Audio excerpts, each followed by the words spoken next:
하루를 살아가는 시편 묵상 1월 12일 묵상을 시작하겠습니다. 오늘의 제목은 사람의 말에 내가 흔들릴 때입니다. 오늘의 말씀을 읽겠습니다. 시편 11편 1절에서 7절입니다. 내가 여호와께 피하였거늘 너희가 내 영혼에게 새같이 내 산으로 도망가라 함은 어찌함인가. 악인이 활을 당기고 화살을 시위에 먹이며 마음이 바른 자를 어두운 데서 쏘려 하는도다. 터가 무너지면 의인이 무엇을 하랴. 여호와께서는 그의 성전에 계시고 여호와의 보좌는 하늘에 있으며 그의 눈이 인생을 통촉하시고 그의 안목이 그들을 감찰하시도다. 여호와는 의인을 감찰하시고 악인과 폭력을 좋아하는 자를 마음에 미워하시도다. 악인에게 그물을 던지시리니 불과 유황과 태우는 바람이 그들의 잔에 소득이 되리로다. 여호와는 의로우사 의로운 일을 좋아하시나니 정직한 자는 그의 얼굴을 배우리로다. 아멘. 오늘의 시편 묵상입니다. 나의 믿음과 확신이 사람의 말에 흔들린 적이 있습니까? 진정으로 나를 사랑하는 사람이 나를 위하여 조언을 할 때 그 말로 인해 내 영혼까지 흔들린 적이 있습니까? 때로는 그 조언이 나 역시 갈등하고 있었던 문제라면 더욱 그렇습니다. 시편 11편에서 다윗은 위기에 처해 있었습니다. 그때 다윗의 친구들이 그들에게 와서 조언을 합니다. 이 나라에는 더 이상 희망이 없다. 내가 살기 위해서는 얼른 이곳을 빠져나가야 한다. 너의 대적들이 지금 너를 죽이려고 화살을 준비하고 있다. 친구들의 한마디 한마디가 다윗의 신앙과 확신을 흔드는 말들이었습니다. 그가 마음속에 가지고 있었던 두려움을 자극하는 말들이었습니다. 이에 대해 다윗은 다시금 확신으로 말합니다. 나는 이미 하나님께 피하였다. 나는 오직 하나님의 도움만을 의지하며 그분만을 바라보겠다. 여러분은 내가 주님 앞에서 결단했던 신앙이 사람들의 말에 흔들린 적이 있습니까? 사람들은 항상 현실을 봅니다. 그리고 내게 그 현실을 자세히 설명해 줍니다. 그들이 내게 현실을 자세히 설명하면 할수록 나는 더욱 흔들립니다. 내가 몰랐던 현실을 들었기 때문이 아니라 내가 이미 알고 있던 현실을 다시 한번 상기시켜 주었기 때문입니다. 내가 흔들리던 부분을 다시 한번 자극해 주었기 때문입니다. 그들은 현실을 설명하면서 그 현실에 의하면 내게는 미래가 없다고 말합니다. 살아남기 위해서는 현실과 타협해야 한다고 말합니다. 내가 현실을 내 삶의 선택의 기준으로 삼는 순간 나의 신앙은 무너지기 시작합니다. 세상적인 현실 인식은 마치 음식물에 난 곰팡이처럼 점점 내 신앙을 변질시킵니다. 현실은 매 순간 바뀝니다. 그러나 하나님과 하나님을 향한 신앙은 바뀌지 않습니다. 하나님이 내게 주신 사명의 본질도 바뀌지 않습니다. 아멘. 오늘의 시편 해석과 적용입니다. 오랜만에 짧은 시편을 읽었습니다. 시편 11편은 1절에서부터 7절까지 짧게 구성이 되어 있습니다. 그런데 이 시편은 크게 두 부분으로 나눌 수가 있습니다. 전반부는 1절에서 3절입니다. 이 1절과 3절은 다윗과 친구들의 대화로 형식으로 이루어져 있습니다. 그리고 4절에서 마지막까지 7절 후반부는 다윗의 신앙 고백을 담고 있습니다. 전반부에서 다윗의 친구들은 다윗에게 이렇게 이야기합니다. 1절에 보니까 내가 여호와께 피하였거늘 너희가 내 영혼에게 새같이 내 산으로 도망하라 함은 어찌함인가. 여기서 붉은색으로 표시한 것이 다윗의 고백이고 그 사이에 있는 글이 친구의 이야기입니다. 친구는 지금 다윗이 위기 상황에 처한 것을 보고 살기 위해서는 빨리 이곳을 피하라고 이야기합니다. 그런데 다윗은 확신 가운데 하나님께 머물라는 응답을 받았습니다. 그럼에도 불구하고 다윗의 친구들은 지금 현실을 이야기하는 것입니다. 여기서 빨리 도망하지 않으면 너의 생명이 위험할 수도 있다. 이렇게 조언을 합니다. 다윗을 살리기 위해서 친구가 조언을 하는 것입니다. 이렇게 조언을 하는 데는 두 가지 이유가 있습니다. 첫 번째 이유는 2절에 나옵니다. 악인이 활을 당기고 화살을 시위에 먹이며 마음이 바른 자를 어두운 데서 쏘려하는도다. 여기서 활과 화살이란 물리적인 활과 화살을 가리키기보다 악인들이 가지고 있는 공격성과 그 괴계를 이야기합니다. 지금 다윗의 대적들은 물리적인 힘으로 또 여러 가지 술수로 다윗을 생명적으로 위협을 하고 있습니다. 그러니까 지금 다윗은 화살 앞에 놓인 사냥감처럼 꼼짝없이 죽을 위기에 처해 있습니다.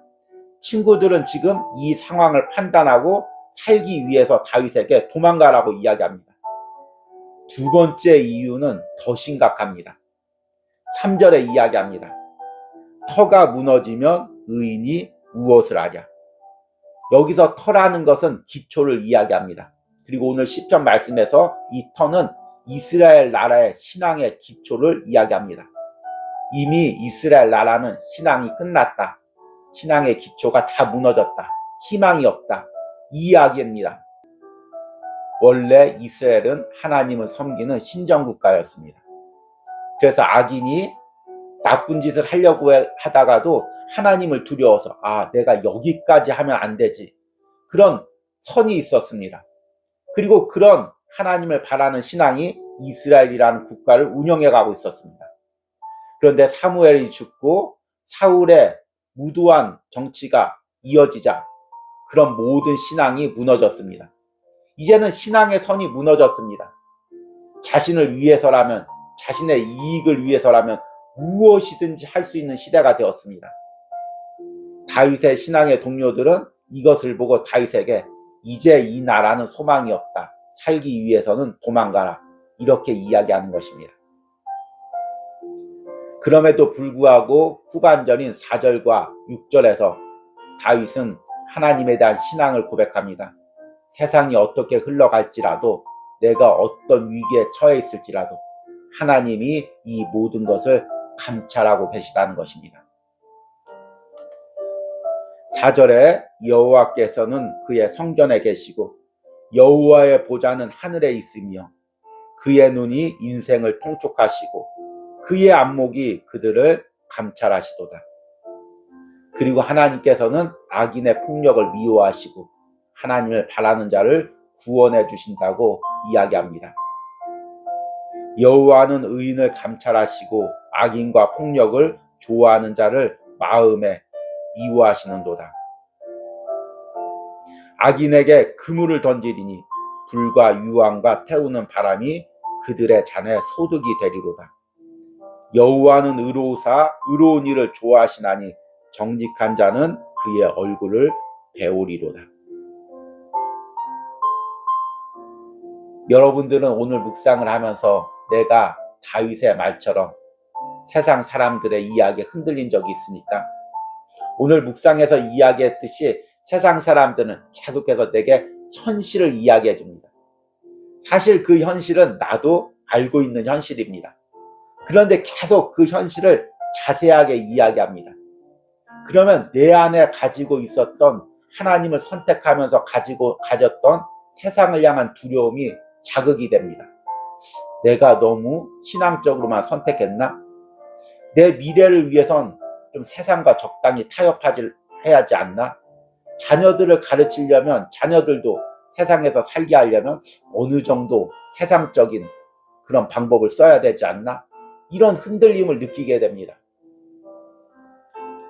저는 오늘 묵상을 하면서 작년에 우리가 함께 묵상했던 주님은 나의 최고봉 저자인 오스왈드 챔버스의 삶을 떠올렸습니다. 오스왈드 챔버스는 말년에 하나님의 뜻으로 영국에서 전쟁터인 이집트로 가기로 결정을 했습니다. 그러자 친척들과 가족들, 친구들이 챔버스를 만류했습니다. 오늘 시편 11편에서 묵상한 다윗과는 반대적인 상황입니다. 다윗은 하나님의 뜻에 의해서 이스라엘 안에 머무르려고 할 때 친구들이 얼른 밖으로 도망가라고 이야기합니다. 반대로 오스왈드 챔버스는 안정적인 나라 안에서 위험한 전쟁터로 가려고 할 때 친구들이 떠나지 말고 나라 안에 머물라고 이야기합니다. 특별히 그의 아버지가 그에게 편지를 써서 네가 만약 떠난다면 너의 아내와 어린 딸들은 앞으로 어떻게 사느냐? 혹시 네가 그곳에서 잘못되기라도 하면 어떻게 하느냐? 이렇게 걱정 어린 편지를 썼습니다. 이에 대해서 오스왈드 챔버스가 이렇게 편지로 답했습니다.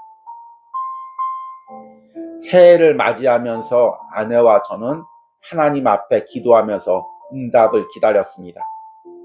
우리는 하나님 앞에서 주께서 무엇을 명하시든지 다 좋다고 말씀을 드렸습니다.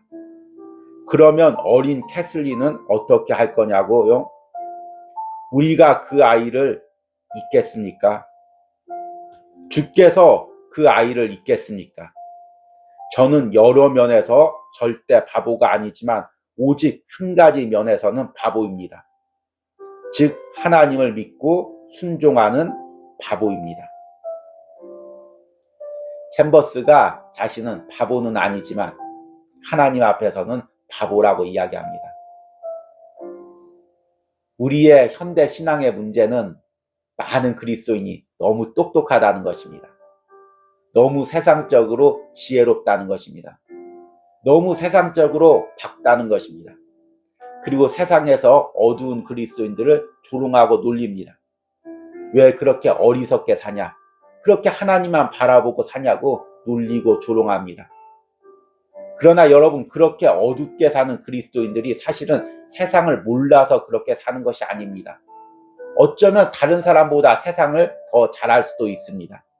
그러나 세상을 아는 지식 대신 하나님의 응답을 믿고 그것에 순종하기 때문에 그렇게 사는 것입니다.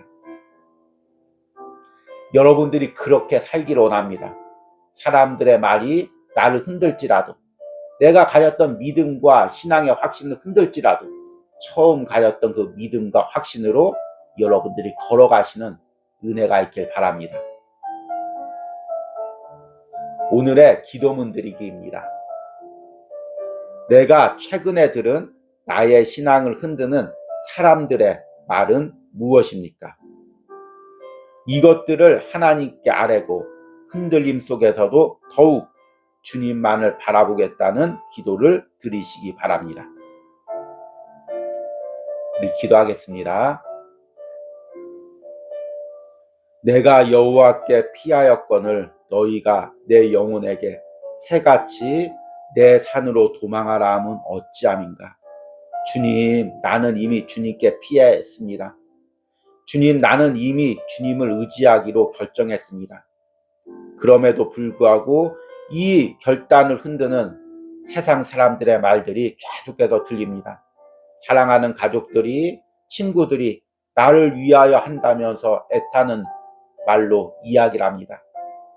이렇게 살면 안 된다, 이런 결정을 하면 안 된다 이야기를 합니다.